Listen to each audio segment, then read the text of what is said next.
A Cadeia da Prece, Jesus mais perto de você. Então vamos lá, o melhor texto que a gente tem na Bíblia para a oração, embora tenha milhares de textos, que é Filipenses no capítulo 4. Não podia ser diferente, ainda mais dentro do texto ou do assunto que eu quero abordar com vocês aqui nessa noite mais uma vez, né? Então Paulo, e eu sempre gosto de enfatizar isso, olha quem escreve estas palavras.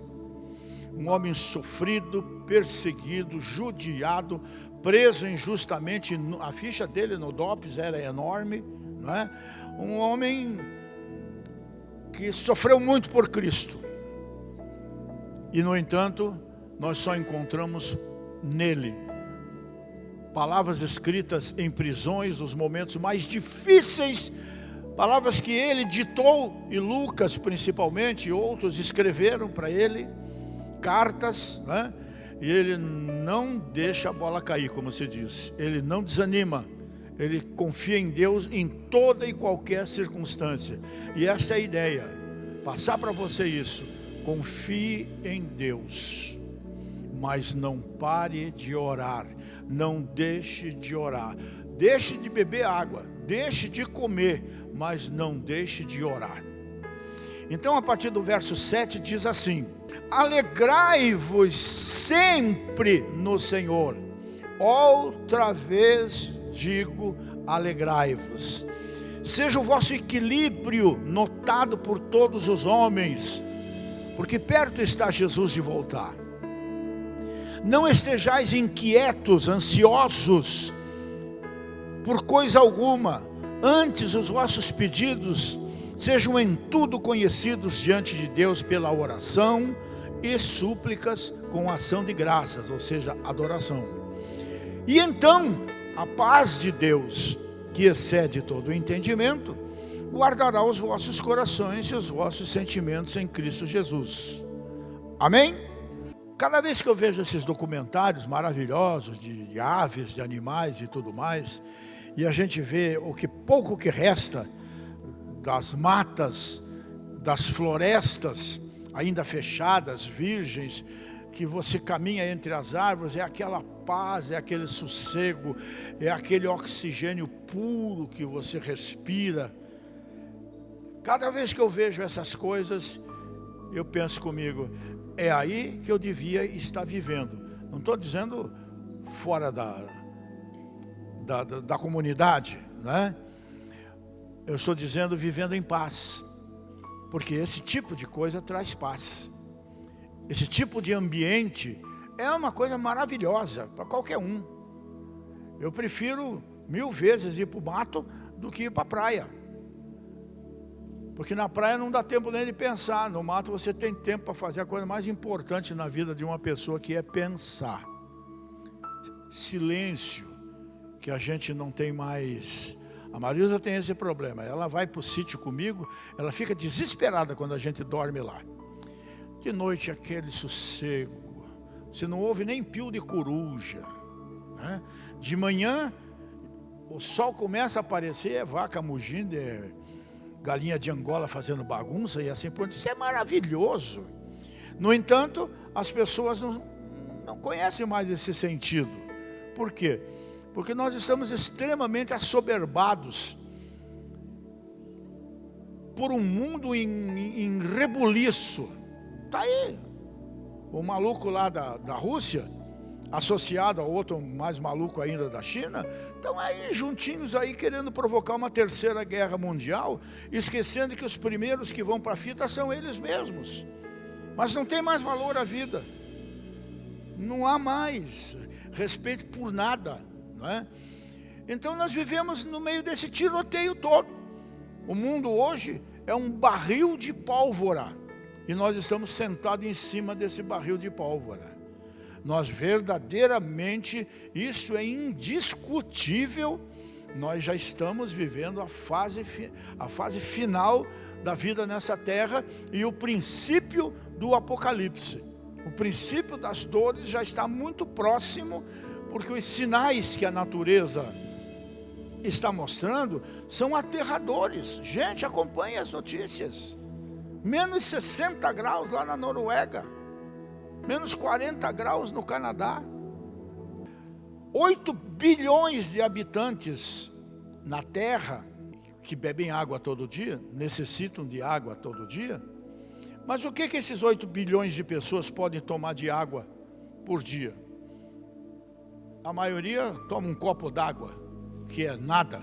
A gente tem que tomar 1,5 litro a 2 litros por dia para manter um rim saudável. Mas tirando a média, inclusive países mais secos, então 8 bilhões de habitantes, 8 bilhões de litros d'água por dia que nós consumimos. O mundo tem 1,5 bilhão de cabeças de gado. O Brasil é o segundo maior rebanho do mundo.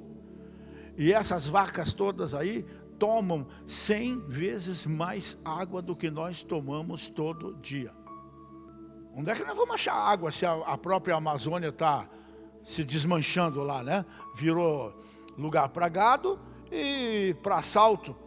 Agora mesmo está aí, as duas maiores facções do Brasil, PCC e Comando Vermelho, estão disputando a Amazônia. Porque lá você faz plantações de maconha e outras coisas assim monumentais, e até descobrirem eles já ganharam bilhões de dólares, né? Então estamos vivendo num mundo em que você não consegue ouvir uma mensagem, uma notícia, uma palavra otimista, de boas notícias. Descobriram a cura do câncer. Nada. Você ouve, a criança está morrendo e o governo não libera, porque o remédio, a injeção que a criança tem que tomar custa 1,5 milhão, 2 milhões uma injeção. A verdade é que a indústria da droga legal é mais perversa do que a indústria da droga ilegal. E o pior é que o que eu estou falando não é bobagem.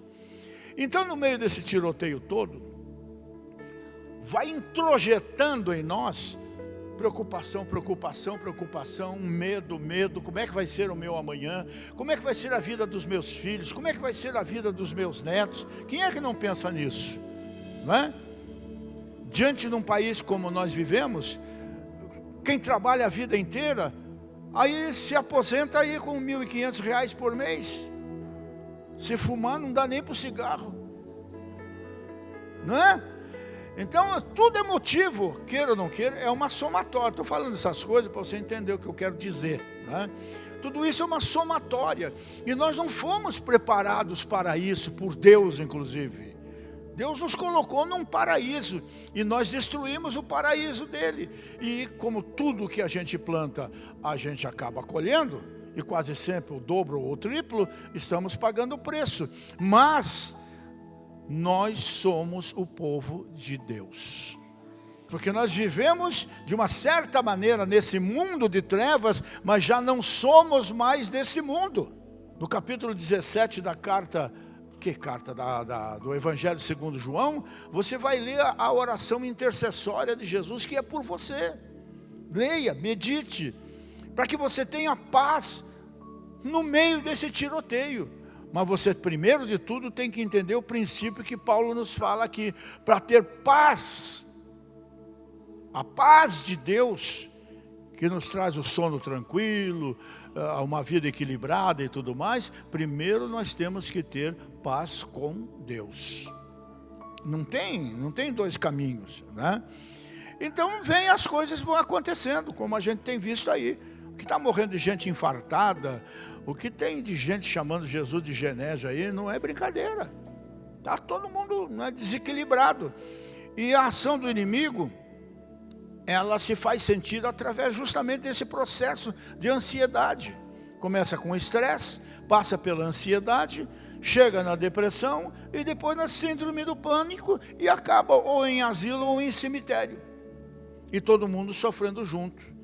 Eu estou para ver povo mais apavorado que o povo crente, que aumenta o problema desmesuradamente. Não é por aí o caminho, gente. Não é por aí o caminho. Nós temos que ver o inimigo, aparentemente é grande, nós temos que ver ele pequenininho, como Davi via Golias sempre, por sabendo que o nosso Deus é maior. e que orando e confiando e sendo fiel a Ele, como cantamos aqui, Ele vai ser sempre o nosso tudo. Ele sempre será Yahvé, a presença, como oxigênio aqui que você não vê, mas se não fosse a presença do oxigênio aqui, todos nós estaríamos mortos. A ansiedade, gente, não a depressão, porque a depressão só vem depois, mas a ansiedade disparado é o mal do século. É uma coisa impressionante, as pessoas andam todas tensas, angustiadas, aflitas, pancadaria no trânsito. Olha, gente, se um olhar para o outro, eu nem olho para o lado, eu realmente não olho para o lado. Pode ser até a Gisele Bündchen, eu não olho para o lado. Vai que ela está naqueles dias de ansiedade, tensa, aflita, e xinga o meu time. Pronto, já está feita a porcaria, né? Então é melhor se concentrar na sua própria vida, né? Então muitos procuram alívio nos consultórios, nada contra, né? Psiquiátricos, né? Muito necessários nos dias de hoje. As pessoas pensam que psiquiatra só trata de doido. Também trata, mas não só disso, né? Analistas, psicólogos, tudo muito bom. Outros buscam a solução em terapias químicas, remédios muito fortes, que acabam criando dependência, que é o pior de tudo depois. É aquilo que eu falei no começo, existe a droga ilícita, mas o que mais tem no mundo é droga ilícita. E depois você não consegue viver sem aquilo. Alguns se afundam, se afogam nas suas crises, perdendo assim a expectativa de uma vida feliz, abençoada. E então existem as fugas. E as fugas normalmente é se isolar, é o deserto, os vícios, o sexo, o suicídio, uma porção de coisas que não acrescenta nada à nossa vida. E ainda os que se encontram presos nas garras da ansiedade em relação ao passado. Esse é o que me deixa mais, assim, como é que eu vou assim dizer, irritado com a igreja. Pessoas que diminuem Deus, um Deus que nos amou, né? E é como eu costumo dizer, o amor de Deus é exagerado, que apagou o nosso passado. O sangue de Jesus Cristo, como cobriu os espinhos da cruz que colocaram na cabeça dele, não é? O sangue cobriu aqueles espinhos, e esse sangue cobre os espinhos do nosso passado, que deve ser esquecido, porque nós somos perdoados e não precisamos mais pedir perdão deles, porque já foi deletado. No entanto, o passado fica nos atormentando, a gente não se perdoa, e assim por diante. Meu irmão, deixa o teu passado no passado, desde que esse passado tenha sido colocado diante de Jesus, com arrependimento, confissão, você recebeu o perdão, acabou, não tem mais, fim. Fundo do oceano, como a Bíblia diz. Para que se atormentar com o passado? Tudo bem. Tem alguns que têm um passado tenebroso. E daí, qual é o problema? O sangue de Jesus é muito mais poderoso do que isso, não é? Então aceite o perdão de Deus e se liberte dos traumas e pesadelos que você vivenciou um dia, não é? Não são poucas as pessoas que deixam de viver o hoje por causa do ontem. Isso é a pior coisa que você pode fazer. Mas tem uma coisa ainda pior do que essa. Não vivem o hoje por causa do ontem e não vivem e já querem viver o amanhã sem ter vivido o hoje. Então é uma somatória do ontem com o amanhã que destroça o nosso hoje. E nós temos que, através das Escrituras, tomarmos conhecimento que para tudo isso há solução, tem uma saída, tem um escape, e esse escape chama-se Jesus Cristo nosso Senhor, que sepultou o nosso passado no passado. Não interessa o que eu fiz ontem. E a ansiedade, gente, nós temos que aprender isso, jamais vai nos fortalecer para o amanhã, ela só nos enfraquece para o dia de hoje. Nós temos que vencer isso. E para vencer isso, não é apenas com palavras de ordem, mas é com palavras de verdade. Para vencer isso, nós temos que conhecer o Deus a quem nós servimos. E para conhecermos o Deus a quem nós servimos, só tem um caminho, através das Escrituras. Sature a tua alma, a tua mente, de palavra de Deus, de versículos bíblicos, com o conhecimento do projeto de Deus para a sua vida. Sature, não vai ter lugar para negativismo, esse tipo de coisa, né? Tem aqueles que perdem a alegria por causa da preocupação com o futuro, né? Principalmente pessoas, quando vai chegando a uma certa idade, vai ficando inquieto quanto ao seu futuro, esse tipo de coisa. Coloca tudo nas mãos de Deus. Viva um dia de cada vez. Não queira resolver tudo isso hoje, sem nunca esquecer uma coisa que eu sempre digo para vocês: amanhã eu só sei de uma coisa: Deus já está lá no meu amanhã. Ele sabe o que fazer. Aquilo que eu não sei, Ele sabe. Aonde eu chego no meu limite, começa a ilimitação dele. Aonde acaba o meu possível, começa o impossível dele. É aí que o milagre é gerado. Levar as nossas preocupações para a mesa de refeição junto à família é ainda enterrar o resto da família ainda junto. Não é por aí o caminho, gente. Muitos por não descansarem na providência divina, e nós precisamos aprender a descansar em Deus, como o Davi nos ensina no Salmo 37, que eu sempre digo para vocês, pelo menos os 6 primeiros versículos, leia sempre. Só para refrescar a tua memória e você dormir descansado, né? Então, gente que não descansa na provisão divina, estão sempre se perturbando com questionamentos tipo: com que eu vou me casar? Ô gente, você está vivo? Você está viva? Calma. Só nunca esqueça, não está na Bíblia, mas o apressado come cru. O melhor está sempre por vir. Não queira você escolher. Deixe Deus preparar a coisa, mas ore nesse sentido, de uma forma sincera. Olha, eu não sou o único homem bonito no mundo. Tem mais uns aí, né? Então Deus tem já alguém preparado. Deus tem gente preparada para os teus filhos que nasceram ontem.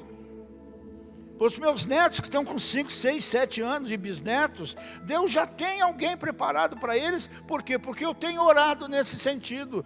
Senhor, prepara o marido da Fernandinha para o terremoto, né? E Deus está me ouvindo. Essas orações estão aos pés do Senhor. Mas ela não vai casar amanhã, quando fizer 8 anos. Ela vai casar quando ela fizer, de preferência, uns 25. Para aproveitar um pouquinho da vida, porque casamento também é ter conto, hein? Acaba se tornando uma prisão, né? E aí vem filho, aí já é uma penitenciária.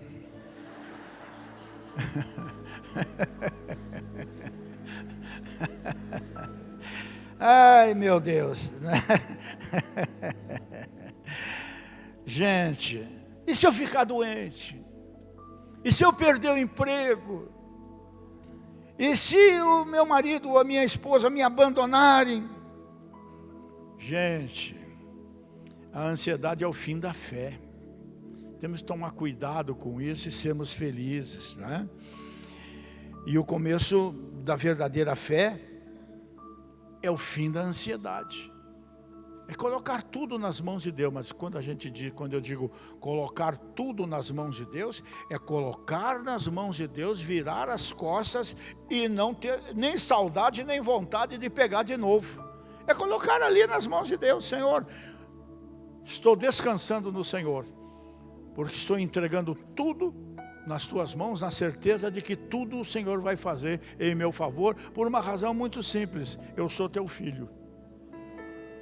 E como pai amoroso que tu és, certamente não queres me ver sofrendo, nem a minha família, né? Ah, gente preocupada com a morte. Tem gente que está morrendo de medo de morrer. Por que isso? Gente intranquila. Ai, estou com uma dor aqui. Estou com uma dor aqui. Ah, vai cuidar, porque isso aí é intestino aqui, ó, esse lado aqui. Estou errado, vocês que trabalham em farmácia aí? Não é? Então a gente começa a se aterrorizar. Calma, gente, vamos viver um dia de cada vez, um passo de cada vez. E as coisas vão se tornar tranquilas para nós, porque nós vamos vendo a providência de Deus. A palavra de Deus é lâmpada para os nossos pés e luz para os nossos caminhos. É aquilo que eu sempre procuro ilustrar para vocês. Lâmpada para os nossos pés, luz para o nosso caminho.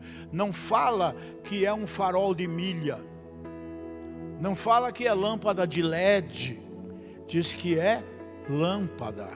É aquilo que você põe azeite ou óleo de baleia ou qualquer coisa com um trubisquinho aqui, acende, e o máximo que você ilumina é o teu próximo passo. Esta é a vida ideal com Deus, um passo de cada vez. Cada passo que você der, ilumina o teu próximo passo.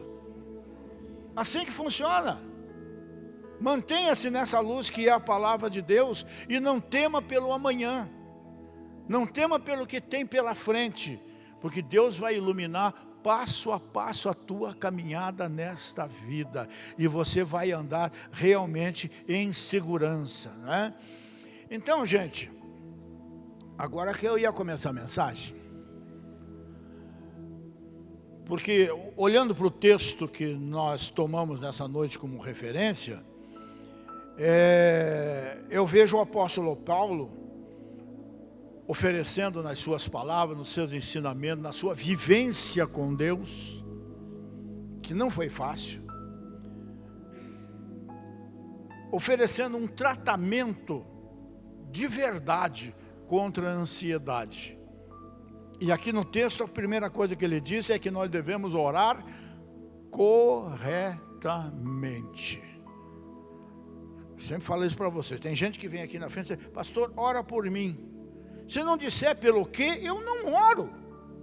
Eu não sou adivinho, não sou bidu. E se não tiver pelo que orar, então eu não vou orar. Ora para eu ficar mais bonita. Tá bom, então vamos orar. Aí, educado como eu sou, a senhora não precisa, a senhora já é linda. Então a gente tem que ter um motivo de oração.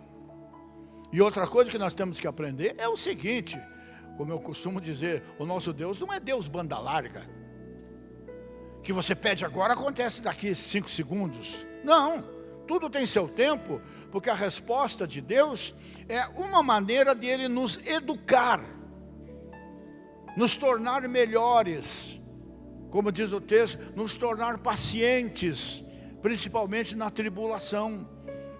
Porque outras piores virão amanhã, ou depois da manhã, ou depois da manhã, porque nós estamos num mundo que não é governado por ele, é governado por Satanás. Está na Bíblia, eu não inventei isso. O nosso mundo é que é diferente. Hoje, por acaso, eu tenho 2 identidades, né? 2 identidades, uma brasileira e uma portuguesa. Nenhuma tem mais nada a ver comigo. Nenhuma tem mais nada a ver comigo. Por quê? Porque eu nasci em Portugal, pai nisso conversa, quem nasceu foi meu pai, mas eu nasci no Brasil. Só que eu nasci de novo em Cristo Jesus nosso Senhor, e tenho o meu nome escrito em outro tabelião, lá na glória, que é o livro da vida. Eu sou do outro mundo. Eu sou de outro mundo, eu sou de outro planeta. Eu sou de outras terras. E o bom de tudo é que eu, como você, cada dia que passa é um dia mais perto da nossa casa definitiva. Apocalipse, tudo isso que fala e tudo mais, não pode ser motivo de preocupação para nenhum filho e filha de Deus. Tem que ser motivo de alegria, porque está chegando o nosso dia. Essa é uma verdade incontestável. Estou preocupado com o anticristo, quero que ele se lasque, né? E vai se lascar mesmo, né? A besta, o falso profeta.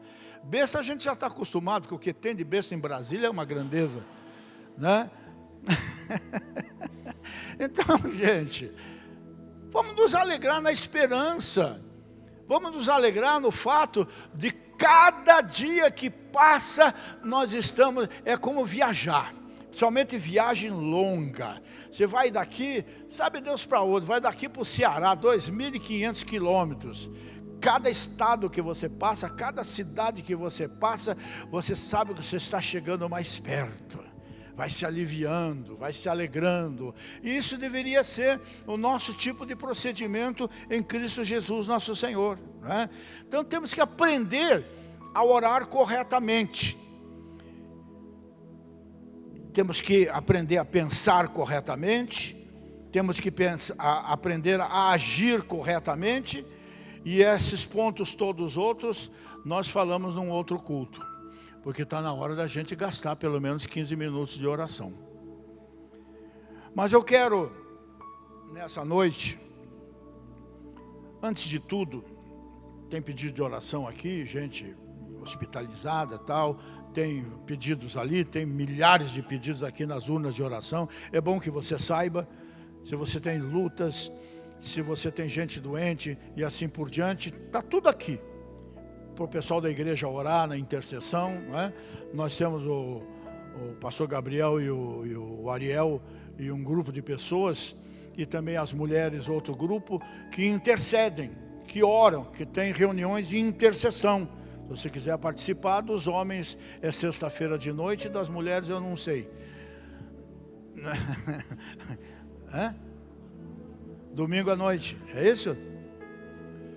6 às 7.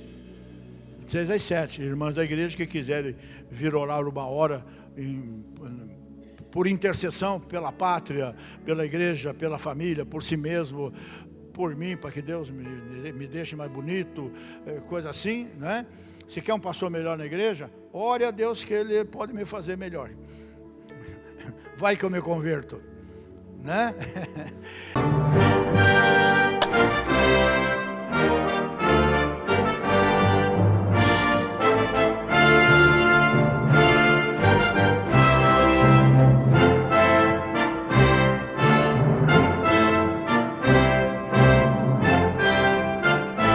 A Cadeia da Prece, Jesus mais perto de você.